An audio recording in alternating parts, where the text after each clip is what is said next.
નમસ્કાર મિત્રો દેશ અને દુનિયાના સુપરફાસ્ટ સમાચારમાં તમારું સ્વાગત છે। આજે તારીખ 1 જૂન 2026 આજથી મોંઘવારીમાં થઈ છે વધારી। એલપીજી ગ્રાહકોને 1 જૂનથી મોંઘવારીનો ઝટકો મળ્યો છે। 19 કિલોના કોમર્શિયલ ગેસ સિલિન્ડરના ભાવમાં 42 રૂપિયાનો વધારો કરાતા દિલ્હીમાં કિંમત 3113 રૂપિયા અને 50 પૈસા, જ્યારે કોલકાતામાં 3255 રૂપિયા અને 50 પૈસા થઈ ગઈ છે। આ ઉપરાંત 47.5 કિલોના ઔદ્યોગિક સિલિન્ડરમાં 105 રૂપિયા અને 5 કિલોના નાના સિલિન્ડરમાં 11 રૂપિયાનો વધારો કરાયો છે। જો કે રાહતની વાત તો એ છે કે ઘરેલું એલપીજી સિલિન્ડરના ભાવમાં કોઈ ફેરફાર કરવામાં આવ્યો નથી। અન્ય મહત્વના સમાચારની વાત કરીએ તો હેડલાઇન્સ ઉપર નજર નાખીએ। ડીઝલ અને પેટ્રોલ પછી કોમર્શિયલ એલપીજી સિલિન્ડર મોંઘા થયા છે। કાચા તેલના ભાવમાં 2% વધારો થયો છે। ઇઝરાયેલી દળોએ લેબનોનમાં બ્લુ ફોર્ટ કિલ્લો આજે કબજે કર્યો છે। ગુજરાતને હરાવીને આરસીબી સતત બીજી વખત ચેમ્પિયનશિપ બની ગયું છે। સુપ્રસિદ્ધ ગાયિકા સુમન કલ્યાણપુરનું 89 વર્ષે વયે અવસાન થયું છે। અન્ય મહત્વના સમાચારની વાત કરીએ તો એશિયાઈ સિંહોની આરોગ્ય સ્થિતિની સમીક્ષા।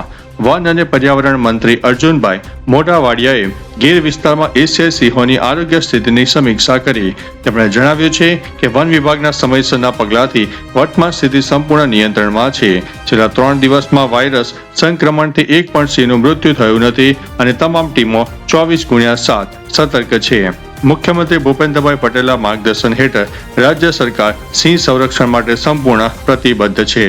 અન્ય મહત્વના સમાચારની વાત કરીએ તો પશુપાલકો માટે આનંદના સમાચાર। દાહોદ અને મહીસાગર જિલ્લાના 2.5 લાખથી વધુ પશુપાલકો માટે સારા સમાચાર સામે આવ્યા છે।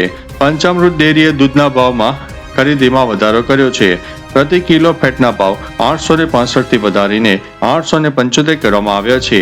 નવા ભાવ 1 જૂનથી અમલમાં આવશે। આ વર્ષે પશુપાલકોના હિતમાં કરવામાં આવેલો આ બીજો ભાવ વધારો છે, જેનાથી દૂધ ઉત્પાદકોની આવકમાં નોંધપાત્ર વધારો થશે। અન્ય મહત્વના સમાચારની વાત કરીએ તો યુએસએમાં વિમાન હાઈજેક કરવાનો પ્રયાસ। અમેરિકામાં યુનાઇટેડ એરલાઇન્સની એક ફ્લાઇટમાં એક મુસાફરે વારંવાર કોકપીટમાં પ્રવેશવાનો પ્રયાસ કર્યો ત્યારે ભારે હોબાળો મચી ગયો। પરિસ્થિતિ એટલી ગંભીર બની ગઈ કે વિમાને હાઈજેકિંગ ઇમરજન્સી સિગ્નલ 7500 મોકલ્યો। સુરક્ષાના જોખમોને કારણે વિમાનને વિસ્કોસિલિયસ મેરિકન એરપોર્ટ પર ઇમરજન્સી લેન્ડિંગ કરાવવું પડ્યું। તેમાં 147 મુસાફરો અને 6 ક્રૂ સભ્યો સવાર હતા। શંકાસ્પદ મુસાફરની અટકાયત કરવામાં આવી છે। અન્ય મહત્વના સમાચારની વાત કરીએ તો સરકારે નક્કી કર્યા છે 30 દવાઓના ભાવ। નેશનલ ફાર્માસ્યુટિકલ પ્રાઇસિંગ ઓથોરિટીએ સામાન્ય જનતાને મોટી રાહત આપતા 30 દવાઓના ફોર્મ્યુલેશન છૂટક ભાવ નક્કી કર્યા છે। આ યાદીમાં વિટામિન D3 oral solution, calcium methyl cobalamin, L methyl Colgate calcium અને પાયરોક્સી 5 ફોસ્ફેટ જેવી રોજિંદી મહત્વની દવાઓ સમાવેશ થાય છે। સરકારના મહત્વપૂર્ણ નિર્ણયને કારણે બજારમાં દવાઓના ભાવ પર યોગ્ય નિયંત્રણ રહેશે। અન્ય મહત્વના સમાચારની વાત કરીએ તો વસ્તી ગણતરી 2027નો પ્રથમ તબક્કો। ગુજરાતમાં 1 જૂન 2026 થી દેશની પ્રથમ સંપૂર્ણ ડિજિટલ વસ્તી ગણતરી 2027નો પ્રારંભ થશે।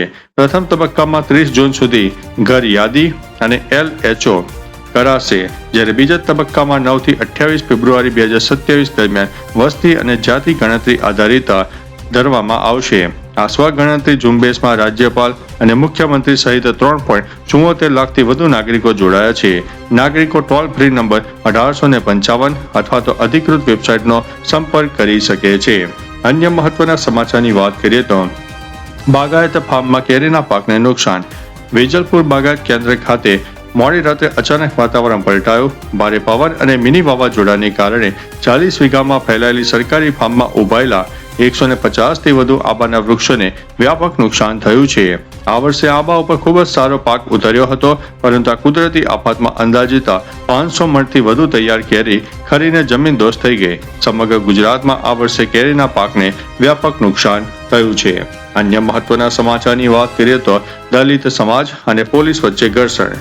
વડોદરા પોલીસ ભવન બહાર દલિત સમાજ અને પોલીસ વચ્ચે ભારે ઘર્ષણ થતા તણાવપૂર્ણ પરિસ્થિતિ સર્જાઈ। બાપોદ પોલીસ મથકના એક જવાને દલિત યુવક સાથે જાતિ વિષયક અપશબ્દો બોલ્યા હોવાના આક્ષેપ સાથે લોકો એટ્રોસિટી એક્ટ હેઠળ ગુનો નોંધવાની માંગ કરી રહ્યા હતા. પ્રદર્શનકારીઓ ચક્કાજામ કર્યો હતો અને પોલીસ વાહનોમાં તોડફોડ કરી હતી. પરિસ્થિતિ નિયંત્રણમાં લેવા પોલીસે બળપ્રયોગ કરીને 50થી વધુ લોકોની અટકાયત કરી છે. અન્ય મહત્વના સમાચારની વાત કરીએ તો કેદારનાથ યાત્રા દરમિયાન 3 લોકોના મોત. ઉત્તરાખંડમાં ખરાબ હવામાન વચ્ચે કેદારનાથ યાત્રા દરમિયાન તબિયત બગડવાને કારણે 3 યાત્રાળુઓના મોત થયા છે. મૃતકોમાં ગોપાલ મિશ્રા, નવગણજી લક્ષ્મણજી ઠાકોર અને બાલાકડી બાલાજુ નો સમાવેશ થાય છે.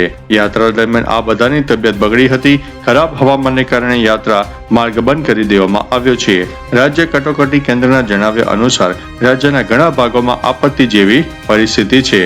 અન્ય મહત્વના સમાચારની વાત કરીએ તો પોશીનામાં 2 શ્રમિકોના મોત. પોશીનાના સાલેરા ગામે નાળાના બાંધકામ દરમિયાન કોન્ક્રીટ મિક્સર વાહન અચાનક પલટી મારી જતા ગંભીર અફરાતફરીનો માહોલ સર્જાયો. આ કરુણ ઘટનામાં ત્યાં કામ કરી રહેલા રાજસ્થાનના 2 શ્રમિકોના ભારેખમ વાહનના લીધે મૃત્યુ થયા છે, જ્યારે અન્ય એક શ્રમિક ગંભીર રીતે ઈજાગ્રસ્ત થતા તેને તાત્કાલિક વધુ સારવાર માટે હિંમતનગરની સિવિલ હોસ્પિટલમાં ખસેડવામાં આવ્યો છે. અન્ય મહત્વના સમાચારની વાત કરીએ તો રાજ્ય સરકારનો ઐતિહાસિક નિર્ણય. મુખ્યમંત્રી ભૂપેન્દ્રભાઈ પટેલના નેતૃત્વ અને નાણામંત્રી કનુભાઈ દેસાઈ તથા રાજ્ય કક્ષાના નાણામંત્રી કમલેશભાઈ પટેલના માર્ગદર્શન હેઠળ રાજ્ય સરકારે મહત્વપૂર્ણ નિર્ણય લીધો છે.